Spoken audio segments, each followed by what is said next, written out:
बिस्मिल्लाहिर्रहमानिर्रहीम मुस्तफ़ा जानी रहमत बिलाकुसलाम अस्सलाम वालेकुम। उम्मीद है आप सब खैरियत से होंगे। आज हम डिस्कस करेंगे फिजियोलॉजी का रेस्पिरेटरी सिस्टम। एनाटॉमी वाले पोर्शन में हमने रेस्पिरेटरी सिस्टम की एनाटॉमी स्किप कर दी थी, जो हम इसी चैप्टर में ही डिस्कस करेंगे। तो इस चैप्टर में बेसिकली हम डिस्कस करेंगे एनाटॉमी ऑफ रेस्पिरेटरी सिस्टम। इसके अलावा हमारी रेस्पिरेशन किस तरीके से होती है, रेस्पिरेटरी सिस्टम की सारी फिजियोलॉजी भी हम डिस्कस करेंगे। तो बात करते हैं रेस्पिरेटरी सिस्टम की। रेस्पिरेटरी सिस्टम बेसिकली हमारी बॉडी के अंदर ऐसा सिस्टम है जो हमें सांस लेने में हेल्प कर रहा है। अब सांस जब हम लेते हैं तो हम क्या करते हैं, हम ऑक्सीजन को बॉडी के अंदर लेके जा रहे होते हैं और कार्बन डाइऑक्साइड को बॉडी से बाहर रिलीज करते हैं। तो वो ऑक्सीजन का बॉडी के अंदर जाना, वो किस तरीके से हमारी बॉडी के तमाम पार्ट्स तक जाती है और कार्बन डाइऑक्साइड किस तरह वापस हमारे लंग्स तक आती है और फिर लंग्स से बॉडी से बाहर जाती है, ये तमाम मैकेनिज्म हम डिस्कस करते होते हैं रेस्पिरेटरी सिस्टम में। अब हमारे रेस्पिरेटरी सिस्टम में कौन कौन से ऑर्गन्स आते हैं। हमारे रेस्पिरेटरी सिस्टम स्टार्ट होता है हमारे नोज से, नेजल कैविटी से। उसके बाद फेरेंक्स आता है, लैरिंक्स, ट्रैकिया, ब्रोंकाई और लंग्स जो है ये हमारे रेस्पिरेटरी सिस्टम का हिस्सा होते हैं। ठीक है। रेस्पिरेटरी सिस्टम की अगर हम डिवीजन करें तो दो तरह से हम इसकी डिवीजन करते हैं। एक होती है अपर रेस्पिरेटरी ट्रैक्ट और एक होती है लोअर रेस्पिरेटरी ट्रैक्ट। जो अपर रेस्पिरेटरी ट्रैक्ट होती है ये मुश्तमिल होती है हमारे नाक और फेरेंक्स पे। अच्छा, जो फेरेंक्स होती है ये कॉमन ओपनिंग होती है हमारी ऑरल कैविटी की और हमारी नेजल कैविटी की। फेरेंक्स आगे डिवाइड होती है दो नालियों में, एक लैरिंक्स में और एक इसोफिगस में। इसोफिगस जो होती है वो हमारी खुराक की नाली होती है और जो लैरिंक्स होती है वो हमारी आगे ट्रैकिया में ओपन होती है, जिसे हम सांस की नाली कहते हैं। ठीक है। तो बेसिकली फेरेंक्स जो होती है वो कॉमन ओपनिंग होती है हमारी सांस की और हमारी खुराक की नाली की। लैरिंक्स के ऊपर एक कह लें कि टिश्यू का एक फ्लैप सा मौजूद होता है, एक टिश्यू का एक ढक्कन सा मौजूद होता है जिसे हम एपिग्लोटस कहते हैं। वो एपिग्लोटस, जब हम कोई चीज़ खाते हैं तो एपिग्लोटस अपने आप को बंद कर देता है ताकि जो खुराक आ रही है हमारे मुंह से वो ईसोफिगस की तरफ जाए, वो आगे सांस की नाली की तरफ ना जाए। तो अपर रेस्पिरेटरी सिस्टम में हमारा नाक और हमारा फेरेंक्स आता है, जबकि लोअर रेस्पिरेटरी सिस्टम में हमारा लैरिंक्स, ट्रैकिया, ब्रोंकाई, आगे फिर लंग्स आ जाते हैं हमारे।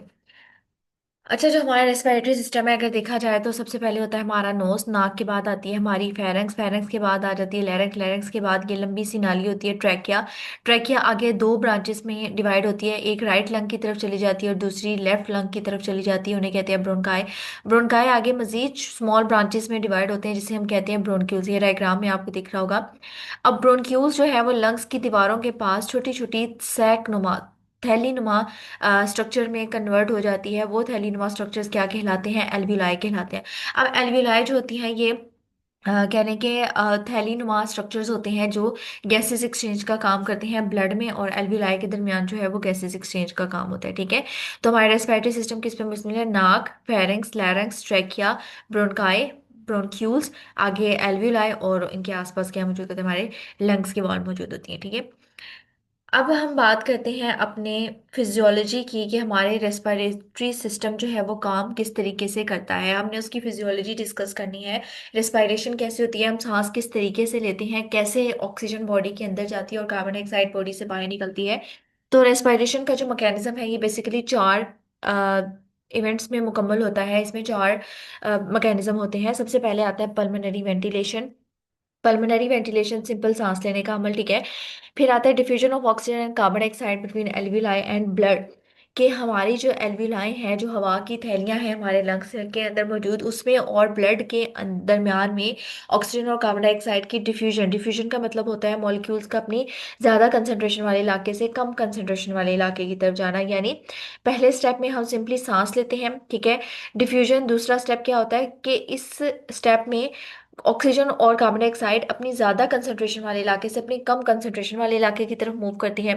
तीसरा आता है transport of oxygen and carbon dioxide to blood and from cells. ठीक है।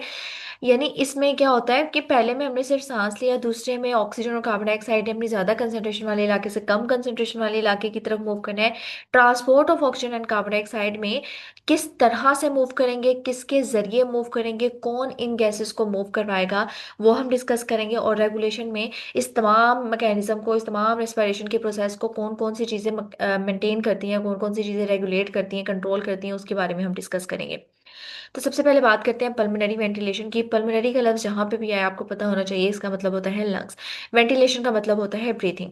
यानी अगर हम सिंपल सी डेफिनेशन देखें तो इसका मतलब होता है सांस को अंदर लेके जाना और बाहर निकालना, या कह लें हवा को अंदर लेके जाना और बाहर निकालना। Inflow and outflow of air between atmosphere and alveoli of lungs के एटमॉस्फेयर और से हवा को बॉडी के अंदर लेके जाना, या लंग्स की जो एल्विलाई है वहां से हवा को बॉडी से बाहर निकालना, इसे कहते हैं हम पल्मोनरी वेंटिलेशन। अब पल्मोनरी वेंटिलेशन दो चीज़ों में मुश्तमिल होता है, एक होता है इंस्पायरेशन, एक होता है एक्सपायरेशन। आपको पता है कि हम जब सांस लेते हैं तो हम सांस अंदर लेके जाते हैं और सांस बाहर निकालते हैं। तो हवा का अंदर लेके जाना कहलाता है इंस्पायरेशन, या जिसे हम कहते हैं इनहेलेशन। जबकि हवा का बॉडी से बाहर निकालना कहलाता है एक्सपायरेशन, या हमें इसे एक्सहेलेशन भी कहते हैं। अब हम हवा हमेशा वहां मूव करेगी जहां पे प्रेशर कम होगा। जब हमारे लंग्स के अंदर प्रेशर कम होगा तो हवा हमारे एटमॉस्फेयर से हमारे लंग्स में, यानी हमारे बॉडी के अंदर मूव करेगी। लेकिन जब हमारे लंग्स के अंदर प्रेशर ज़्यादा हो जाएगा गैसेस का, तो वो गैसेस जो है वो हवा के ज़रिए से हमारे लंग्स से बाहर एटमॉस्फेयर में मूव कर जाएंगे। अब जो हमारी इंस्पायरेशन है और एक्सपायरेशन है, इसका एक कायदा मैकेनिज्म होता है कि किस तरीके से हवा अंदर जा रही है और किस तरीके से हवा बाहर आ रही है। तो सबसे पहले बात करेंगे इंस्पायरेशन की। इंस्पायरेशन का मतलब होता है टेकिंग इन ऑफ एयर, हवा का बॉडी के अंदर लेकर जाना। अब वो जो हवा हम बॉडी के अंदर लेके जा रहे हैं उसमें क्या मौजूद है, उसमें ऑक्सीजन मौजूद है। अब इंस्पायरेशन के लिए हमारी बॉडी के अंदर कौन से मेन मसल्स हैं जो काम करते हैं? तो बॉडी में मौजूद होते हैं एक तो इंटरकोस्टल मसल्स। इंटरकोस्टल मसल्स हमारे रिब्स के जो मसल्स होते हैं, ठीक है। इंटरकोस्टल का लफ्ज जहाँ पे भी है आपको पता होना चाहिए, हमारे रिब्स के मसल्स, ठीक है। अब इंटरकोस्टल मसल्स भी दो तरह के होते हैं, जो बाहर की साइड पे रिब्स पे मौजूद होंगे वो एक्सटर्नल इंटरकोस्टल होंगे, और जो रिब्स के इनर साइड पे मौजूद होंगे वो इंटरनल इंटरकोस्टल मसल्स होंगे। दूसरा जो मसल इन्वॉल्व होता है हमारी इंस्पायरेशन और एक्सपायरेशन में वो होता है डायफ्राम। अब जो डायफ्राम होता है हमारे लंग्स के नीचे, पसलियों के नीचे, ये कुछ इस तरीके का डोम लाइक यानी गुंबद नुमा एक स्ट्रक्चर होता है, एक मसल होते हैं जिसे हम कहते हैं डायफ्राम। अब इंस्पायरेशन कैसे होगी? जब इंस्पायरेशन होती है ना तो डायफ्राम जो होता है वो कॉन्ट्रैक्ट कर जाता है। जब डायफ्राम जो होता है वो कॉन्ट्रैक्ट कर जाता है तो ये जो डोम नुमा इसका स्ट्रक्चर था, ये जो इसका गुंबद नुमा स्ट्रक्चर था, ये अपने आप को थोड़ा सीधा कर लेता है। ये मतलब कह लें कि ज्यादा गुंबद नुमा नहीं होता, थोड़ा अपने आप को नीचे की तरफ फ्लैट कर लेता है, ठीक है। डायफ्राम कॉन्ट्रैक्ट करेगा और उसकी जो शेप होगी वो लेस डोम लाइक होगी, यानी कम उसके अंदर, यानी ऊपर जो की तरफ जो उभार होगा ना, जैसे ये देखें इस डायग्राम में यहाँ पे डायफ्राम का उभार ऊपर की साइड पे ज्यादा है। लेकिन जब हम इंस्पायरेशन कर रहे होते हैं ना तब डायफ्राम कॉन्ट्रैक्ट करते हैं तो उभार ये कम हो जाता है। जब उभार कम होता है तो हमारे जो पसलियों के बाहर की साइड पे जो मसल्स होते हैं एक्सटर्नल इंटरकोस्टल मसल्स, वो कॉन्ट्रैक्ट करते हैं। जब वो कॉन्ट्रैक्ट करते हैं तो वो पसलियों को बाहर की साइड पे खींचते हैं। जब पसलियों को बाहर की साइड पे खींचते हैं तो हमारी जो चेस्ट कैविटी है, हमारी जो सीने के अंदर खुला है, जो कैविटी है उसका डायमीटर ज़्यादा हो जाता है, सरफेस एरिया ज़्यादा हो जाता है। जब चेस्ट कैविटी का डायमीटर ज़्यादा हो जाता है तो लंग्स क्या करते हैं, लंग्स फैल जाते हैं क्योंकि उनको जगह ज़्यादा मिल रही है। जब लंग्स फैल जाते हैं तो हवा जो होती है बाहर से अंदर की साइड पे मूव करती है, ठीक है। Pressure inside the chest cavity decrease, जिसकी वजह से लंग्स के फैलने की वजह से हमारे जो लंग्स हैं उसके अंदर प्रेशर कम हो जाता है। जब प्रेशर कम होता है तो हवा हमारे एटमॉस्फेयर से लंग्स में मूव करती है। डायफ्राम कॉन्ट्रैक्ट करेंगे, external external intercostal muscle contract करेंगे, चेस्ट कैविटी का एरिया इंक्रीज हो जाएगा। चेस्ट कैविटी का एरिया इंक्रीज क्यों होगा? रिब्स बाहर मूव कर जाएंगी, रिब्स बाहर मूव करेंगे, लंग्स फैल जाएंगे, लंग्स फैलेंगे तो हवा बाहर से हमारे लंग्स के अंदर मूव करेगी। सेकेंड चीज होती है एक्सपायरेशन। एक्सपायरेशन का मतलब होता है हवा को बॉडी से बाहर निकालना। कौन सी हवा? इस हवा में मौजूद होती है कार्बन डाइऑक्साइड। इसमें भी मसल्स इन्वॉल्व होते हैं, इंटरकोस्टल मसल्स और डायफ्राम। अब होता क्या है कि हमारा जो डायफ्राम पहले इंस्पायरेशन के दौरान कॉन्ट्रैक्ट हुआ था अब वो रिलैक्स हो जाएगा, वो मोर डोम लाइक बन जाएगा, उसमें थोड़ा सा गुंबद नुमा स्ट्रक्चर जो है वो ज्यादा आ जाएगा, इस तरीके से उभार ज्यादा आ जाएगा। जब डायफ्राम ऊपर की साइड पे मूव करेगा तो हमारे जो इंटरनल इंटरकोस्टल मसल्स हैं, यानी जो रिब्स के अंदर मसल्स मौजूद थे, वो क्या करेंगे? कॉन्ट्रैक्ट करेंगे। जब वो कॉन्ट्रैक्ट करेंगे वो रिब्स को अंदर की साइड पे मूव करेंगे। जब रिब्स अंदर की साइड पे मूव करेंगी तो हमारी जो चेस्ट कैविटी होगी उसका जो एरिया है वो कम हो जाएगा। एरिया कम होने की वजह से लंग्स के ऊपर प्रेशर पड़ेगा। लंग्स के ऊपर प्रेशर पड़ने की वजह से जो लंग्स में हवा होगी, लंग्स का सरफेस एरिया भी कम हो गया। लंग्स में जो हवा होगी वो किस में मूव कर जाएगी? हमारे एनवायरनमेंट में मूव कर जाएगी। ये था सिंपल पल्मोनरी वेंटिलेशन की, हवा किस तरह बॉडी के अंदर आती है और किस तरह बॉडी के बाहर जाती है। अब पल्मोनरी वॉल्यूम्स हैं कुछ, कि हमारे लंग्स में हवा का वॉल्यूम कितना होता है जब हम सांस बॉडी के अंदर लेके जाते हैं या बाहर लेके जाते हैं। तो एक इंस्पायरेशन के दौरान यानी सांस अंदर लेके जाने के दौरान हमारे जो लंग्स का वॉल्यूम होता है वो होता है 2800 ml। एक्सपायरेशन के दौरान 2300 ml होता है लंग्स वॉल्यूम। और एक्सपायरेशन जब हम एयर को एक्सपायर कर देते हैं तो उसके बाद हमारे लंग्स के अंदर कितना वॉल्यूम रह जाता है। तो जितनी हमने एयर अंदर ली थी और जितनी हमने एयर बाहर निकाली थी, तो अंदर लेके जाने वाली हवा में से जब हम एक्सपायरेशन की एयर को माइनस करेंगे तो 500 ml हो जाएगा। तो हमारा टोटल जो लंग्स का वॉल्यूम होता है वो कितना होता है, 500 ml जो है वो हमारा लंग्स वॉल्यूम होता है, पल्मोनरी वॉल्यूम होता है। ठीक है। अब कुछ वॉल्यूम्स दिए गए हैं, जैसे टाइडल वॉल्यूम होता है। टाइडल वॉल्यूम का मतलब होता है कि एक नॉर्मल सांस के दौरान हम कितनी हवा बॉडी के अंदर लेके जा रहे हैं और कितनी हवा बॉडी से बाहर निकाल रहे हैं, उसे कहते हैं टाइडल वॉल्यूम। जैसे हमने यहाँ पे देखा कि इंस्पायरेशन का वॉल्यूम 2800 ml होता है और एक्सपायरेशन का 2300। तो इसको जब माइनस करेंगे तो टोटल वॉल्यूम कितना होगा, 500 ml। यानी हम एक नॉर्मल सांस के दौरान 500 ml हवा अंदर लेके जाते हैं और 500 ml हवा बाहर निकालते हैं। दूसरा आता है inspiratory reserve volume.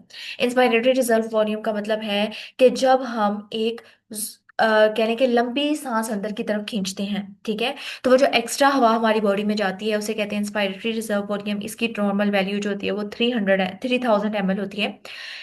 Expiratory reserve volume का मतलब है कि जो हम एक बार हमने एक लंबी सांस खींची, लंबी सांस खींचने के बाद एक लंबी सांस बाहर निकाली, उसे कहते हैं expiratory reserve reverse volume, sorry sorry reverse volume.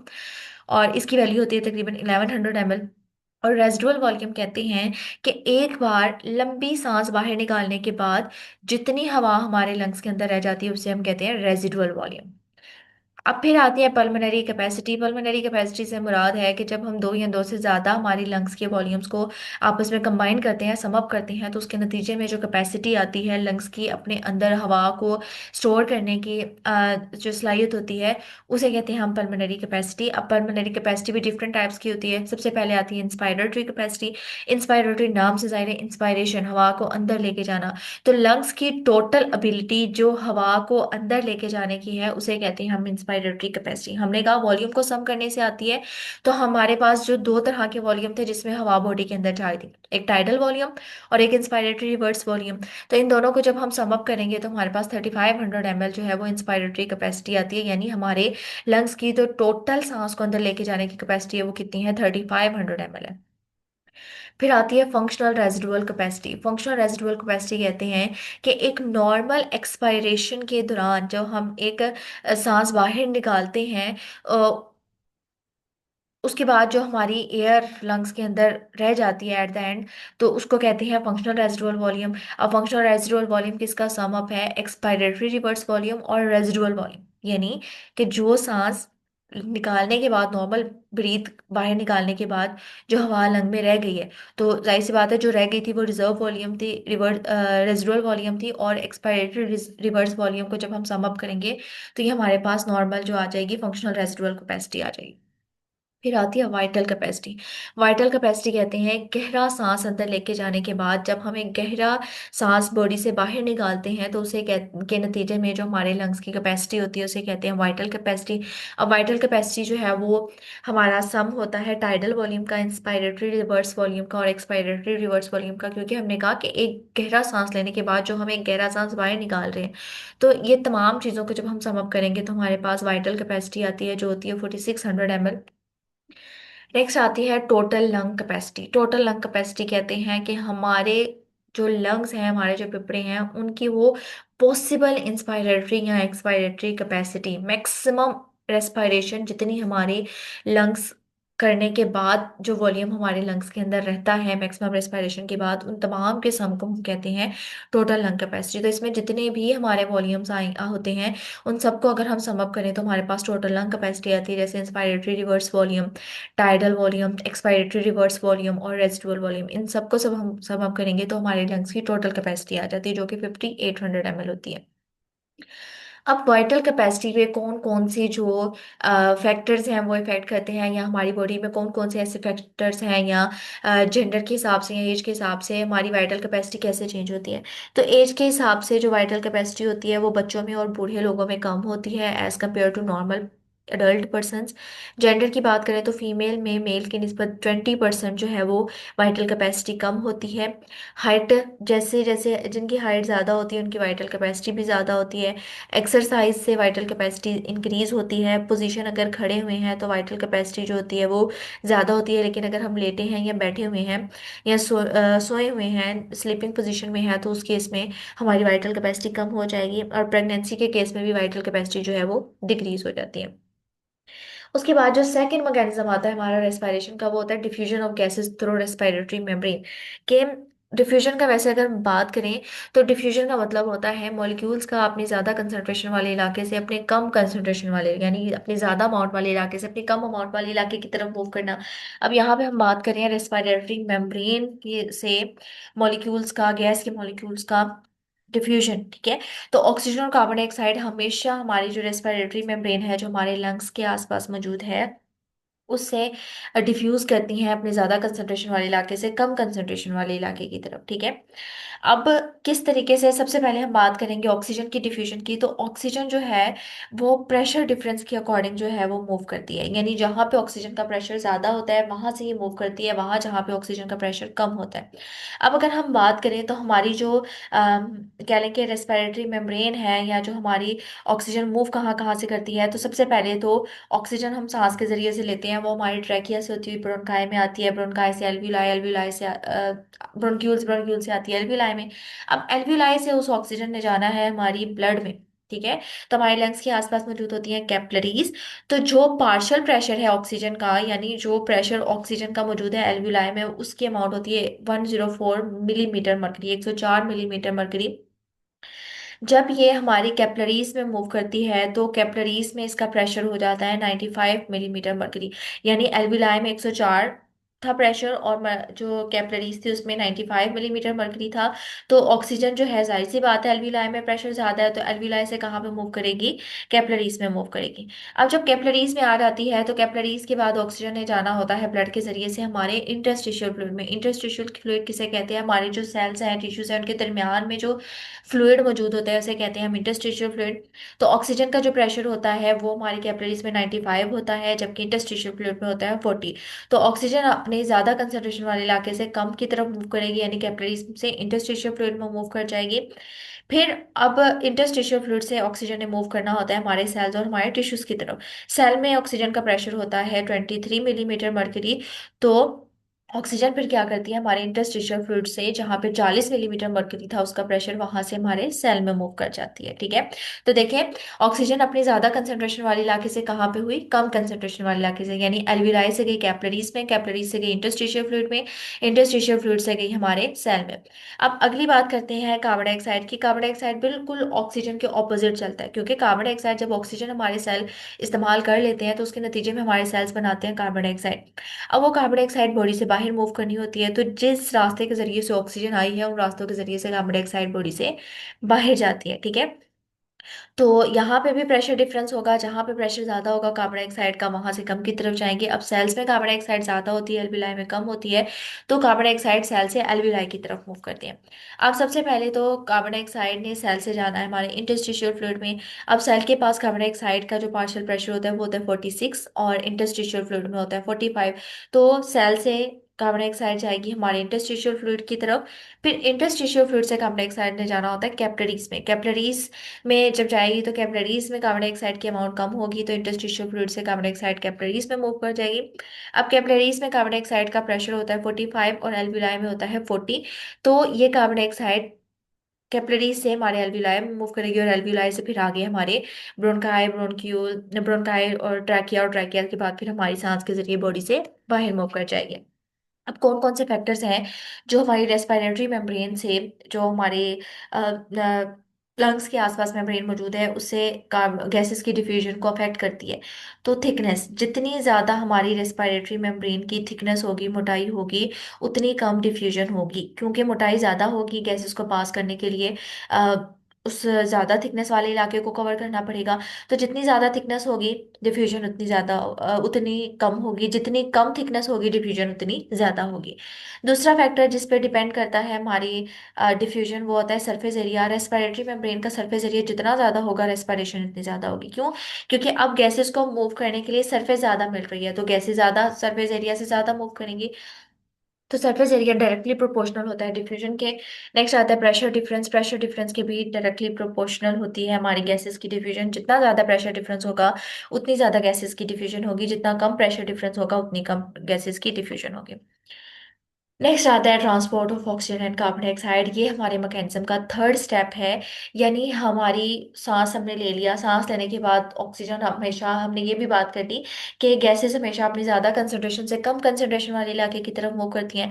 अब ये जो ज़्यादा कंसंट्रेशन से कम कंसंट्रेशन वाले इलाके की तरफ मूव कर रही है, इन्हें मूव करवाने के लिए भी तो कोई चीज़ होगी ना, किसके जरिए ये मूव कर रही है। डिफ्यूजन में बेसिकली हमने रास्ता देख लिया कि इस रास्ते से गैसेस मूव कर रही हैं। ट्रांसपोर्ट में हम देखेंगे कि किसके जरिए मूव कर रही हैं, कौन इनकी हेल्प कर रहा है मूव करने में। ठीक है, तो ऑक्सीजन हमेशा सेल से सॉरी हम ऑक्सीजन जो हमारे सेल्स के लिए ज़रूरी होती है, सेल्स की और हमारे ऑर्गन्स की नॉर्मल फंक्शन के लिए ऑक्सीजन ज़रूरी होती है, तो ऑक्सीजन हमेशा हमारे लंग्स से हमारे सेल की तरफ मूव करता है, और कार्बन डाइऑक्साइड हमारे सेल से हमारे लंग्स की तरफ मूव करता है, क्योंकि कार्बन डाइऑक्साइड जो होता है वो एक वेस्ट मटेरियल होता है। अब सबसे पहले बात करते हैं ऑक्सीजन की ट्रांसपोर्ट की। ऑक्सीजन ने मूव करना होता है, हम सांस के जरिए से हवा से ऑक्सीजन लेते हैं, वो ऑक्सीजन जाती है हमारे एल्विलाई से। अब एल्विलाई से ऑक्सीजन ने जाना है हमारे टिश्यूज में। अब टिश्यूज में ऑक्सीजन ब्लड के अंदर दो तरह से हल होके जाती है, एक होती है फिजिकल फॉर्म में और एक होती है हीमोग्लोबिन की फॉर्म में। फिजिकल फॉर्म में सिंपली क्या करेगी, ऑक्सीजन जो हमारा ब्लड के अंदर प्लाज्मा होता है उसके अंदर डिसॉल्व होगी, हल होगी, और फिर ये क्या करेगी, हमारे उन बॉडी पार्ट्स तक जाएगी जहां उन ऑक्सीजन की जरूरत होगी। लेकिन सिर्फ 3% जो ऑक्सीजन है वो प्लाज्मा के अंदर हल होके हमारी बॉडी तक पार्ट तक जाती है। बाकी की जो 95% ऑक्सीजन है वो हीमोग्लोबिन के साथ बाइंड करके जाती है। अब हीमोग्लोबिन के साथ यानी प्लाज्मा के अंदर जो डिसॉल्व हो रही है ना, अगर 100 ml प्लाज्मा है तो उसमें सिर्फ 0.3 ml ऑक्सीजन जो है वो हल होके हमारे बॉडी के टिश्यूज और ऑर्गन तक जाती है। लेकिन जो मेन ऑक्सीजन ट्रांसपोर्ट होती है उसको ट्रांसपोर्ट करवाता है हमारा हीमोग्लोबिन। हीमोग्लोबिन हमने पढ़ा था हमारे रेड ब्लड सेल के अंदर मौजूद होता है, जो ऑक्सीजन और कार्बन डाइऑक्साइड की ट्रांसपोर्ट करता है। हीमोग्लोबिन दो पार्ट में मुश्तमिल होता है, हीम और ग्लोबिन। हीम क्या होता है, आयरन पार्ट, और ग्लोबिन होता है प्रोटीन पार्ट। ऑक्सीजन जब हमारी बॉडी में आती है तो ये ब्लड में मौजूद हीमोग्लोबिन के हीम पार्ट के साथ कंबाइन करती है और बना देती है ऑक्सी हीमोग्लोबिन। ये ऑक्सी हीमोग्लोबिन फिर जाती है हमारे बॉडी पार्ट में और टिश्यूज के पास जाके वहां से ऑक्सीजन हीमोग्लोबिन के साथ हट जाती है। तकरीबन 97% ऑक्सीजन जो है वो हीमोग्लोबिन के साथ बाइंड होकर हमारी बॉडी के तमाम पार्ट्स तक जाती है। फिर आती है transport of carbon dioxide. Oxygen दो तरह से ट्रांसपोर्ट होती है, या प्लाज्मा में हल होके या हीमोग्लोबिन के साथ बाइंड होके। कार्बन डाइऑक्साइड तीन तरह से बाइंड होती है, तीन तरह से मूव करती है। एक सिंपली ऑक्सीजन में सॉरी प्लाज्मा में हल होके, दूसरा हीमोग्लोबिन के जरिए, तीसरा बाइकार्बोनेट्स के जरिए। अब सबसे पहले बात करते हैं डिजोल्व फॉर्म में। डिजोल्व फॉर्म में सिंपली जो हमारे टिश्यूज ने, हमारे सेल्स ने कार्बन डाइऑक्साइड बनाई थी वो हमारे प्लाज्मा में हल होगी और हमारे लंग्स की तरफ आ जाएगी। ठीक है, लेकिन सिर्फ 7% जो कार्बन डाइऑक्साइड है वो इस मेथड के जरिए से ट्रांसपोर्ट होती है। सेकेंड बाइकार्बोनेट्स की फॉर्म में। अब बाइकार्बोनेट्स क्या होते हैं, तकरीबन 70% जो कार्बन डाइऑक्साइड है वो बाइकार्बोनेट्स की फॉर्म में मूव करती है हमारे प्लाज्मा के अंदर। अब किस तरीके से कि हमारे प्लाज्मा से जो कार्बन डाइऑक्साइड है वो हमारे रेड ब्लड सेल में आती है। रेड ब्लड सेल के अंदर मौजूद होता है तकरीबन 65% वाटर। ये कार्बन डाइऑक्साइड क्या करती है, जो रेड ब्लड सेल में वाटर है उसके साथ रिएक्शन करती है, रिएक्शन के नतीजे में ये बना देती है कार्बोनिक एसिड। फिर ये जो कार्बोनिक एसिड है, इस कार्बोनिक एसिड की कार्बोनिक एनहाइड्रेज एंजाइम की मौजूदगी में ब्रेक डाउन होती है और ये बना देते हैं हाइड्रोजन आयन प्रोटॉन और साथ में बाइकार्बोनेट। अब ये जो बाइकार्बोनेट्स होते हैं ना, ये हमारे उस कार्बन डाइऑक्साइड को लेके जाते हैं हमारे लंग्स की तरफ, और वहां से जो है वो लंग्स से कार्बन डाइऑक्साइड को बाहर मूव करवाते हैं। ठीक है, अब जब एक बार ये बाइकार्बोनेट बन गया तो ये बाइकार्बोनेट फिर आरबीसी से निकल के हमारे प्लाज्मा के अंदर एंटर हो जाता है। लेकिन अगर बाइकार्बोनेट आरबीसी से निकल रहे हैं तो आरबीसी के अंदर नेगेटिव साइन को मेंटेन रखने के लिए प्लाज्मा से क्लोराइड आयन जो है वो आरबीसी के अंदर एंटर हो जाते हैं। तो तरीके से रेड ब्लड सेल के अंदर नेगेटिव चार्ज को मेंटेन रखने के लिए बाइकार्बोनेट का बाहर मूव करना और क्लोराइड आयन का अंदर की साइड पे रेड ब्लड सेल के अंदर मूव करना, इसे हम कहते हैं बाइकार्बोनेट क्लोराइड शिफ्ट फिनोमेना। ठीक है। तो बाइकार्बोनेट की फॉर्म में कार्बन डाइऑक्साइड मूव करी है कैसे? रेड ब्लड सेल में जाती है, रेड ब्लड सेल में वाटर के साथ कंबाइन करके बाहर कार्बोनिक एसिड बनाती है, कार्बोनिक एसिड की ब्रेकडाउन के नतीजे में बाइकार्बोनेट बनता है। और वो बाइकार्बोनेट फिर जो है वो रेड ब्लड सेल को छोड़ के प्लाज्मा में आता है, और प्लाज्मा फिर इस बाइकार्बोनेट को लेके हमारे लंग्स की साइड पे चली जाती है। तीसरा जो स्टेप होता है तीसरा जो मेथड होता है ट्रांसपोर्ट में कार्बन डाइऑक्साइड की, वो होता है कार्ब अमाइनो कंपाउंड की फॉर्म में। 23% कार्बन डाइऑक्साइड इस फॉर्म में ट्रांसपोर्ट होती है। अब इसमें होता क्या है कि हमारे हीमोग्लोबिन का जो ग्लोबिन पार्ट है उसके साथ कार्बन डाइऑक्साइड बाइंड करती है, इसके अलावा प्लाज्मा में मौजूद प्रोटीन के साथ कार्बन डाइऑक्साइड बाइंड करती है। जब कार्बन डाइऑक्साइड ग्लोबिन के साथ बाइंड करती है हीमोग्लोबिन के, उससे हम कार्ब हीमोग्लोबिन कहते हैं, और जो जो प्लाज्मा में प्रोटीन है उसके साथ बाइंड करेंगे तो उसे कार्ब अमाइनो प्रोटीन कहेंगे। अब कार्ब हीमोग्लोबिन और कार्ब अमाइनो प्रोटीन को कलेक्टिवली मिला के हम कहते हैं कार्ब अमाइनो कंपाउंड्स, ठीक है। अब ये जो कार्ब अमाइनो कंपाउंड्स हैं, ये जाते हैं हमारे एल्व्यूलाई की तरफ, और कार्बन डाइऑक्साइड फिर उनसे रिलीज होती है एल्व्यूलाई के पास जाके, और फिर वो कार्बन डाइऑक्साइड बॉडी से बाहर मूव कर दी जाती है। तो तीन तरह से कार्बन डाइऑक्साइड की ट्रांसपोर्ट हो रही थी। एक प्लाज्मा के अंदर डिसॉल्व होके, दूसरा बाइकार्बोनेट के फॉर्म में, और तीसरा हीमोग्लोबिन के साथ कंबाइन होके। अब ये तो हो गया हमारा, सांस भी अंदर चलेगी बाहर निकाली, डिफ्यूजन भी होगी कि किन रास्तों के जरिए से जाती हैं, और ट्रांसपोर्ट भी होगी कि कौन कौन सी चीजें इन चीजों की ट्रांसपोर्ट करवाती हैं। नेक्स्ट आता है रेगुलेशन ऑफ ब्रीथिंग। इस तमाम मैकेनिज्म को कोई चीज कंट्रोल भी तो कर रही है ना, कोई चीज मेंटेन भी तो कर रही है। तो हमारी बॉडी के अंदर हमारी सांस को, हमारी ब्रीथिंग को कंट्रोल करने के लिए दो मैकेनिज्म होते हैं, एक होते हैं नर्वस रेगुलेशन और दूसरा होता है केमिकल रेगुलेशन। नर्वस रेगुलेशन नाम से जाहिर है हमारा नर्वस सिस्टम इसको कंट्रोल करेगा, और केमिकल रेगुलेशन में केमिकल्स कंट्रोल करेंगे। नर्वस रेगुलेशन में अगर बात करें तो हमारे जो ब्रेन के अंदर मौजूद होता है एक part brain stem. Brain stem मुश्तमिल होता है हमारे मेडुला ऑब्लिंगेटा, पोन्स और मिड ब्रेन पे, ठीक है। मेडुला ऑब्लिंगेटा और पोन्स जो होते हैं ये हमारे हाइंड ब्रेन का हिस्सा होते हैं। अब हमारी जो नर्वस रेगुलेशन है, हमारी जो रेस्पिरेटरी एरिया है जो कंट्रोल करता है हमारे सांस लेने को ब्रेन के अंदर, वो मौजूद होता है मेडुला ऑब्लिंगेटा और पोन्स में। अब मेडुला ऑब्लिंगेटा के दो पार्ट ऐसे हैं जो हमारी रेस्पिरेशन को कंट्रोल करते हैं, एक होता है डोर्सल रेस्पिरेटरी ग्रुप और एक होता है वेंट्रल रेस्पिरेटरी ग्रुप। अब जो डोर्सल रेस्पिरेटरी ग्रुप का होता है ना, ये जनरेट करता है इंस्पायरेटरी सिग्नल, यानी सांस के जो अंदर लेके जाने के जो सिग्नल है, जो स्टिमुलाई है, ये उसको जनरेट करता है। जब वो जनरेट होता है तो इंस्पायरेशन होती है। जबकि वेंट्रल रेस्पिरेटरी ग्रुप क्या करता है, ये जनरेट करता है इंस्पायरेटरी और एक्सपायरेटरी दोनों किस्म के सिग्नल जनरेट करता है। अब दोनों किस्म के सिग्नल जनरेट करेगा तो वेंट्रल रेस्पिरेटरी ग्रुप इंस्पायरेशन भी करवाएगा और एक्सपायरेशन भी करवाएगा। पॉन्स की बात करें तो पॉन्स में भी दो पार्ट ऐसे होते हैं जो हमारी रेस्पिरेशन को कंट्रोल करते हैं, एक होता है निमोटेक्सिक सेंटर और दूसरा होता है एपनियोस्टिक सेंटर।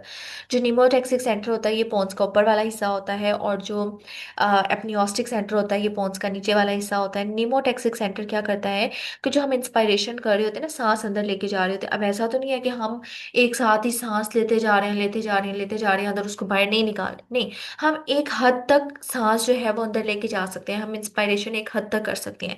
तो वो एक हद तक जो हम इंस्पायरेशन कर रहे हैं वो कौन करवा रहा है, हमारा निमोटेक्सिक सेंटर करवा रहा है, ठीक है, जो हमारी इंस्पायरेशन को क्या करता है, लिमिट करता है। एक हद तक हमें इंस्पायरेशन करने देता है, उसके बाद मजीद इंस्पायरेशन नहीं करने देता। जबकि एपनियोस्टिक सेंटर क्या करता है, ये हमारे रेस्पिरेटरी सिग्नल को इंक्रीज करता है कि इंस्पायरेशन को जो है ये प्रमोट करता है, कह लें कि इसने भी इंस्पायरेशन करवानी होती है। आपने एक चीज याद रखनी है कि पोन्स और मेड्यूला ऑब्लिंगेटा में सिर्फ निमोटेक्सिक सेंटर ऐसा है जो इंस्पायरेशन को लिमिट करता है, बाकी तमाम सेंटर जो है वो इंस्पायरेशन को प्रमोट करते हैं। सेकेंड रेगुलेशन आती है केमिकल रेगुलेशन, केमिकल मैकेनिज्म। अब केमिकल रेगुलेशन में कुछ केमिकल्स होते हैं जो हमारी रेस्पिरेशन को कंट्रोल करते हैं। जो मेन केमिकल होता है वो होता है हमारा प्रोटॉन, एच पॉजिटिव आयन, ये कंट्रोल करता है। अब ये क्या करता है, जब हमें रेस्पिरेशन करनी होती है ना, सांस लेना होता है, तो उसको रेगुलेट करने के लिए जो स्टिमुलस देता है ना, जो मैसेज देता है, वो हमारा प्रोटॉन देता है, हाइड्रोजन, हाइड्रोजन आयन देता है। लेकिन एक मसला ये आता है कि जो जाहिर सी बात है रेस्पिरेशन को कंट्रोल करने के लिए हमारा जो मेन सेंटर है वो हमारे ब्रेन के अंदर मौजूद है, ठीक है, जो कीमोसेंसिटिव एरिया है, जिसके साथ जाके हमारे केमिकल ने बाइंड करना है और रेस्पिरेशन को कंट्रोल करना है, वो हमारे ब्रेन में मौजूद है, ठीक है। तो लेकिन जो प्रोटॉन होता है ये मेन हमारे रेस्पिरेशन को कंट्रोल करता है, लेकिन ये प्रोटॉन हमारे ब्लड ब्रेन बैरियर, जो हमारे ब्रेन के आसपास एक बैरियर मौजूद है जो तमाम चीज़ों को अंदर मूव नहीं करने देता, सिर्फ कुछ स्पेसिफिक चीज़ों को ही मूव करने देता है। तो हमारा प्रोटॉन जो है वो ब्लड ब्रेन बैरियर को क्रॉस नहीं कर सकता। इसके अलावा जो सेरिब्रोस्पाइनल फ्लूइड है, हमारे ब्रेन और हमारे स्पाइनल कॉर्ड के आसपास जो फ्लूइड मौजूद है, उसको ये क्रॉस नहीं कर पाता। लेकिन क्या करना है इसने, रेस्पिरेशन को कंट्रोल करने के लिए, रेस्पिरेशन को रेगुलेट करने के लिए स्टिमुलस तो इसी ने देना है। लेकिन अगर ये ब्लड ब्रेन बैरियर को क्रॉस ही नहीं करेगा तो कैसे ये हमारी रेस्पिरेशन को कंट्रोल करेगा? तो इसकी मदद करता है हमारा कार्बन डाइऑक्साइड। कार्बन डाइऑक्साइड जो है वो ब्लड ब्रेन बैरियर को इजीली क्रॉस कर जाता है और सेंट्रल सेरिब्रोस्पाइनल फ्लूइड को भी क्रॉस कर जाता है। तो बेसिकली होता क्या है कि कार्बन डाइऑक्साइड जाता है हमारे ब्लड में मौजूद पानी के साथ रिएक्ट करता है और कार्बोनिक एसिड बना देता है। ये कार्बोनिक एसिड फिर टूट के बाइकार्बोनेट और प्रोटॉन में कन्वर्ट हो जाते हैं। ठीक है, अब ये जो कार्बन डाइऑक्साइड है ना, ये हमारे ब्लड ब्रेन बैरियर को क्रॉस करेगा। ब्लड ब्रेन बैरियर को क्रॉस करने के बाद ये वहां पे जाके वाटर के साथ रिएक्ट करके क्या बना देगा, कार्बोनिक एसिड। इस कार्बोनिक एसिड की ब्रेक डाउन होगी और बाइकार्बोनेट और साथ में प्रोटॉन बनेंगे। अब ये जो प्रोटॉन बन गया है ना, ये प्रोटॉन फिर जाके हमारे ब्रेन के अंदर जो कीमो सेंसिटिव एरिया था ना, जिसको जाके इसने स्टिमुलेट करना था और जिसने हमारे रेस्पिरेशन को कंट्रोल करना था, ये जाके उसको स्टिमुलेट कर देगा कीमो सेंसिटिव एरिया को। ठीक है, तो इससे साबित होता है कि जो मेन हमारा केमिकल है हमारी रेस्पिरेशन को कंट्रोल करने के लिए वो प्रोटॉन है। लेकिन बजाते खुद प्रोटॉन ब्लड ब्रेन बैरियर को क्रॉस नहीं कर पाता, ये कार्बन डाइऑक्साइड की हेल्प लेता है। कार्बन डाइऑक्साइड, जितने ज्यादा कार्बन डाइऑक्साइड होंगे उतनी ज्यादा जो है प्रोटॉन की फॉर्मेशन होगी, उतनी ज्यादा रेस्पिरेशन जो है वो रेगुलेट होगी। इसके अलावा जो हमारे सेरेब्रोस्पाइनल फ्लूइड के अंदर कार्बन डाइऑक्साइड मौजूद है, उन्होंने कहा है उसका ज़्यादा अच्छा इफेक्ट होता है एज कम्पेयर टू जो ब्लड के अंदर कार्बन डाइऑक्साइड मौजूद है। यानी जो सेरेब्रोस्पाइनल फ्लूइड में कार्बन डाइऑक्साइड मौजूद है वो ज़्यादा कीमोसेंसिटिव एरिया के ऊपर इफेक्ट करती है प्रोटॉन जनरेट करके। अब हमारी रेस्पिरेशन के फंक्शंस क्या होते हैं? सबसे पहला फंक्शन एक्सचेंज ऑफ गैसेस, हमने पढ़ लिया कि हमारा जो रेस्पिरेटरी सिस्टम है वो ऑक्सीजन को बॉडी के अंदर लेके जाता है और कार्बन डाइऑक्साइड को बॉडी से बाहर निकालता है। दूसरा आता है मेंटेनेंस ऑफ टेम्परेचर, कि जब हम हवा बाहर निकालते हैं, हम सांस लेते हैं, तो उस दौरान एक लार्ज अमाउंट में जो हीट होती है वो हमारी बॉडी से बाहर निकलती है और इस तरीके से हमारी बॉडी का टेम्परेचर भी मेंटेन रहता है। तीसरा फंक्शन है एसिड बेस बैलेंस को कंट्रोल करना। चूंकि हमारी रेस्पिरेशन कार्बन डाइऑक्साइड के लेवल को बॉडी में मेंटेन कर रही है, तो कार्बन डाइऑक्साइड हमने देखा था कि बॉडी के अंदर कार्बोनिक एसिड भी बना रहा है। ठीक है, तो रेस्पिरेशन के नतीजे में हम वो कार्बन डाइऑक्साइड बॉडी से बाहर भी निकाल रहे हैं। ठीक है, ये एक वेस्ट प्रोडक्ट है। तो इस तरीके से जब हम कार्बन डाइऑक्साइड बॉडी से बाहर निकालते हैं तो रेस्पिरेटरी सिस्टम हमारी बॉडी के अंदर एसिड बेस बैलेंस को भी मेंटेन करता है। कार्डियक आउटपुट, जितनी ज़्यादा रेस्पिरेशन होगी, जितनी ज़्यादा रेस्पिरेशन होगी उतना ज़्यादा ब्लड जो है वो हमारे दिल की तरफ आएगा, और जितना ज़्यादा ब्लड दिल की तरफ आएगा उतनी ज़्यादा जो दिल की एक्टिविटी होगी वो ज़्यादा होगी। कार्डियक आउटपुट, जो दिल की एक्टिविटी है, जो दिल कॉन्ट्रैक्ट कर रहा है, उतना ज़्यादा मोर रेस्पिरेशन मोर कार्डियक आउटपुट। ठीक है, इसके अलावा हमारे ब्लड प्रेशर को भी कंट्रोल करती है। हमारी जो ब्लड प्रेशर है वो कम होता है इनहेलेशन के दौरान और ज़्यादा होता है एक्सपायरेशन के दौरान। प्रोटेक्टिव फंक्शन क्या करता है, हमारा रेस्पिरेटरी सिस्टम, कुछ रिफ्लेक्सेस होते हैं जैसे खांसी हो गया, स्नीजिंग, छींकना हो गया या स्वेलिंग वगैरह है, इन चीज़ों को भी कंट्रोल करता है। इसके अलावा बहुत से जो वेस्ट मटेरियल है उनको भी बॉडी से बाहर रिमूव करने में हेल्प करता है, जैसे अमोनिया हो गया और कीटोन बॉडीज वगैरह हो गए। तो ये वेस्ट मटेरियल्स होते हैं जो बॉडी जो रेस्पिरेशन के जरिए से, सांस के जरिए से बॉडी से बाहर मूव करते हैं। तो ये था आज का लेक्चर, उम्मीद है आपको समझ आई होगी। अगर आपको कोई बात समझ नहीं आती तो आप कमेंट बॉक्स में पूछ सकते हैं। शुक्रिया, अल्लाह हाफ़िज़।